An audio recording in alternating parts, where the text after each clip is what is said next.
എല്ലാവർക്കും നമസ്കാരം. Minutes I കുക്കിൻ്റെ മറ്റൊരു എപ്പിസോഡിലേക്ക് എല്ലാവർക്കും സ്വാഗതം. ഇന്ന് നമുക്ക് ഈസി ആൻഡ് സിമ്പിളായിട്ട് വീട്ടിൽ തയ്യാറാക്കിയെടുക്കാവുന്ന carrot potato and green peas മെഴുക്ക് വരട്ടിയുടെ റെസിപ്പിയാണ്. അല്ലെങ്കിൽ ക്യാരറ്റ് പൊട്ടറ്റോ സ്റ്റിർ ഫ്രൈ എന്നൊക്കെ നമുക്ക് പറയാം. ഇതെങ്ങനെ തയ്യാറാക്കിയെടുക്കേണ്ടതെന്ന് നമുക്ക് നോക്കാം. വളരെ ഈസി ആയിട്ട് തേങ്ങയൊന്നും ഇല്ലാണ്ട് പെട്ടെന്ന് തയ്യാറാക്കിയെടുക്കാവുന്ന രീതിയിലാണ് ഞാനിത് ഇപ്പോൾ ചെയ്യാൻ പോകുന്നത്. പൊട്ടറ്റോ ഒരു കാർബോഹൈഡ്രേറ്റ് സോഴ്സ് ആയതുകൊണ്ട് കുറച്ച് പ്രോട്ടീൻ സോഴ്സ് കിട്ടാൻ വേണ്ടിയിട്ടാണ് നമ്മൾ ഗ്രീൻ പീസ് ആഡ് ചെയ്ത് കൊടുക്കുന്നത് കേട്ടോ. എല്ലാവർക്കും ഈ റെസിപ്പിയും ഒക്കെ അറിയാമായിരിക്കും, എന്നാലും ഇത് പരിചയമില്ലാത്തവർക്ക് വേണ്ടിയിട്ട് നമ്മളിത് അപ്ലോഡ് ചെയ്യുന്നതേ ഉള്ളൂ കേട്ടോ. ഇത് നമുക്ക് ചോറിൻ്റെ കൂടെ കഴിക്കാൻ പറ്റുന്ന ഒരു റെസിപ്പിയാണ്. ഇനിയല്ല, ഇത് നിങ്ങൾക്ക് ചപ്പാത്തിയുടെ കൂടെ നാനിൻ്റെ കൂടെയൊക്കെ കഴിക്കാനാണെങ്കിലും നല്ലതാണ് കേട്ടോ. ഇനി ചെറുതായിട്ട് ഇതൊന്ന് ചെറിയ ബോൾസായിട്ട് ഉരുട്ടിയെടുത്ത് കഴിഞ്ഞിട്ടുണ്ടെങ്കിൽ നമുക്ക് പിള്ളേർക്കൊക്കെ ഒരു സ്നാക്കായിട്ട് കൊടുത്ത് വിടാനും നല്ലതാണ്. അത് ജസ്റ്റ് ഒന്ന് എഗ് വാഷ് ചെയ്ത് കുറച്ച് ബ്രെഡ് ക്രംസിൽ കോട്ട് ചെയ്ത് ഒന്ന് ജസ്റ്റ് ഒന്ന് ഫ്രൈ ചെയ്തെടുത്തിട്ട് കുറച്ച് ഓയിൽ ഒഴിച്ചിട്ട് ഫ്രൈ ചെയ്തെടുക്കുകയാണെന്നുണ്ടെങ്കിൽ ഇതൊരു നല്ല സ്നാക്ക് കൂടിയായിട്ട് നമുക്ക് ഉപയോഗിക്കാവുന്നതാണ്. അത് മറ്റൊരു അവസരത്തിൽ ഞാൻ വീഡിയോ ആയിട്ട് ചെയ്യുന്നതാണ്. ആസ് യൂഷ്വൽ നമ്മളൊരു പാൻ എടുത്തതിന് ശേഷം അതിലേക്കൊരു 2-3 ടേബിൾ സ്പൂൺ കോക്കനട്ട് ഓയിലോ അല്ലെങ്കിൽ സൺഫ്ലവർ ഓയിലോ നമുക്ക് ചേർത്ത് കൊടുക്കാം. ഇനി നമുക്കിതിലേക്ക് ആഡ് ചെയ്യാനുള്ളത് കുറച്ച് മസ്റ്റർഡ് സീഡ്സ് ആണ്. അത് നമുക്ക് ഒന്ന് സ്പ്ലിറ്റായി വന്നതിന് ശേഷം ചെറുതായിട്ട് ചോപ്പ് ചെയ്ത് വെച്ചിരിക്കുന്ന 1 കപ്പ് സവോള നമുക്ക് ചേർത്ത് കൊടുക്കാം. പിന്നെ ഇതിലേക്ക് ആവശ്യമായിട്ട് വേണ്ടത് ഗ്രീൻ ചില്ലീസ് ആണ്. ഞാനൊരു 3 to 4 ഗ്രീൻ ചില്ലീസ് ആഡ് ചെയ്ത് കൊടുക്കുന്നുണ്ട്. ഇതിലേക്ക് നമ്മൾ മുളക് പൊടിയോ മറ്റ് മസാലകളോ ഒന്നും ചേർക്കുന്നില്ല. അതുകൊണ്ട് ഗ്രീൻ ചില്ലിയുടെ ഒരു ടേസ്റ്റാണ് ആകെ മൊത്തത്തിലൊരു ഫ്ലേവർ ഇതിൽ തരിക. അപ്പോൾ അതുകൊണ്ട് അതനുസരിച്ചുള്ള ഗ്രീൻ ചില്ലി നല്ല എരിവുള്ളത് ചേർത്ത് കൊടുക്കാൻ പ്രത്യേകം ശ്രദ്ധിക്കണം കേട്ടോ.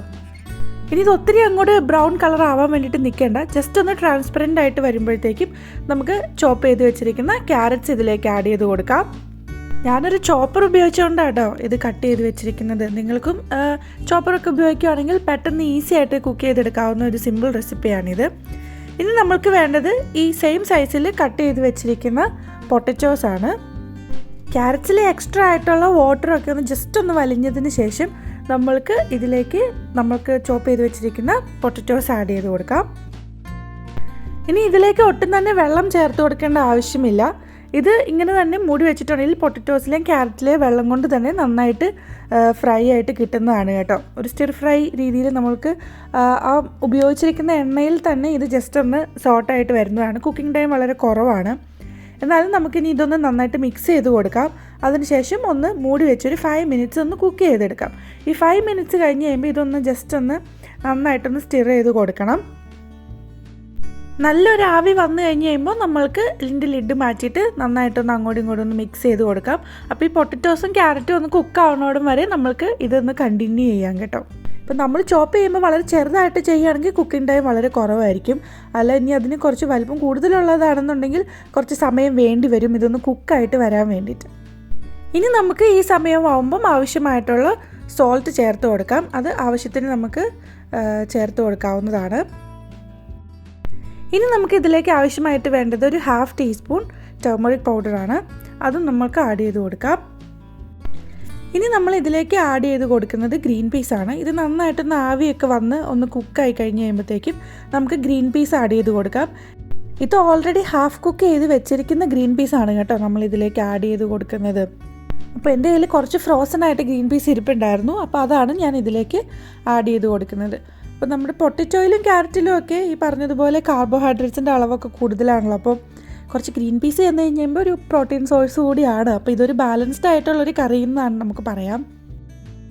ഇനി ഗ്രീൻ പീസും പൊട്ടറ്റോയും ക്യാരറ്റും ഒക്കെ ഒന്ന് ബ്ലെൻഡായി വന്നു കഴിഞ്ഞ് കഴിയുമ്പോൾ ഇത് ഏകദേശം കുക്കായിട്ടുണ്ട്. ഇപ്പോൾ തന്നെ നിങ്ങൾക്ക് ആവശ്യം ഇഷ്ടമുണ്ടെങ്കിൽ കുറച്ച് മല്ലിയിലയോ അല്ലെങ്കിൽ കറിവേപ്പിലയോ ഇതിലേക്ക് ആഡ് ചെയ്ത് കൊടുക്കാം. അപ്പോൾ ഇത്രയേ ഉള്ളൂ. വളരെ സിമ്പിളായിട്ട് നമ്മൾ ഒരു സ്റ്റിർ ഫ്രൈ തയ്യാറാക്കി എടുത്തിരിക്കുകയാണ്. ഇനി ഇതൊന്ന് തണുത്തതിന് ശേഷം നമ്മൾക്ക് ചെറിയ ബോൾസാക്കി ഒന്ന് എടുത്തതിന് ശേഷം ഒരു ചെറിയ കട്ട്ലറ്റ് പരുവത്തിൽ നമുക്ക് ആക്കി എടുക്കാവുന്നതേ ഉള്ളൂ. അല്ലെങ്കിൽ ചെറിയ ബോൾസ് ആക്കി തയ്യാറാക്കി വെക്കുകയാണെങ്കിൽ ഒരു സ്നാക്ക് പോലെ നമുക്ക് കഴിക്കാവുന്നതാണ്. പിള്ളേർക്കൊക്കെ കൊടുക്കാൻ നല്ലതാണ്. അപ്പോൾ ഇത് ബോൾസ് ആക്കി എടുത്തതിന് ശേഷം നമ്മൾ എഗ് വാഷ് ചെയ്യുക. ജസ്റ്റ് ഒന്ന് ബീറ്റ് ചെയ്ത് വെച്ചിരിക്കുന്ന എഗ്ഗിലൊന്ന് വാഷ് ചെയ്യുക. അതിനുശേഷം ബ്രെഡ് ക്രംസിലോ അല്ലെങ്കിൽ റസ്കിൻ്റെ പൊടിയിലോ മുക്കിയതിന് ശേഷം ഒന്ന് ഇച്ചിരി എണ്ണ ഒഴിച്ച് കൊടുത്തതിന് ശേഷം ഒന്ന് ചെറുതായിട്ടൊന്ന് ശാലോ ഫ്രൈ ചെയ്തെടുത്തിട്ടുണ്ടെങ്കിൽ ഇതൊരു സ്നാക്കായിട്ട് നമുക്ക് ഉപയോഗിക്കാവുന്നതാണ് കേട്ടോ. അപ്പോൾ ഇത് നമുക്ക് ചോറിൻ്റെ കൂടെയും ചപ്പാത്തിയുടെ കൂടെയും നാനിൻ്റെ കൂടെയൊക്കെ കഴിക്കാൻ നല്ലൊരു റെസിപ്പിയാണ്. പച്ചമുളകാണ് ഇതിൻ്റെ ഹൈലൈറ്റ് ആയിട്ട് വരുന്നത്. നമ്മൾ വേറെ മസാലകളൊന്നും ഇതിലേക്ക് ആഡ് ചെയ്ത് കൊടുക്കുന്നില്ല. അപ്പം ഇത് വളരെ എളുപ്പമായിട്ട് തയ്യാറെടുക്കാവുന്ന ഒരു റെസിപ്പി അല്ലേ. നിങ്ങളെല്ലാവരും ട്രൈ ചെയ്ത് നോക്കുമെന്ന് വിചാരിക്കുന്നു. സോ ഞാനിപ്പോൾ റെസിപ്പി കാണിച്ചപ്പോൾ ഇത്രയും ഇലങ്ങേറ്റഡ് ആയി പോയിട്ടുണ്ടെന്നേ ഉള്ളൂ. അല്ല എന്നുണ്ടെങ്കിൽ പെട്ടെന്ന് ആലോചിച്ച് നോക്കിയിട്ടുണ്ടെങ്കിൽ ഇത് ഒരു 10 മിനിറ്റ്സിൽ തയ്യാറാക്കിയെടുക്കാവുന്ന easy and simple home cooking ഡിഷാണ്. അപ്പോൾ നിങ്ങൾക്ക് വീഡിയോസൊക്കെ ഇഷ്ടപ്പെടുകയാണെന്നുണ്ടെങ്കിൽ please do like, share and subscribe. അപ്പോൾ ഇനി ഇതുപോലത്തെ വേറെ easy and simple home cooking recipe ആയിട്ട് അടുത്ത എപ്പിസോഡിൽ നമുക്ക് വീണ്ടും കാണാം.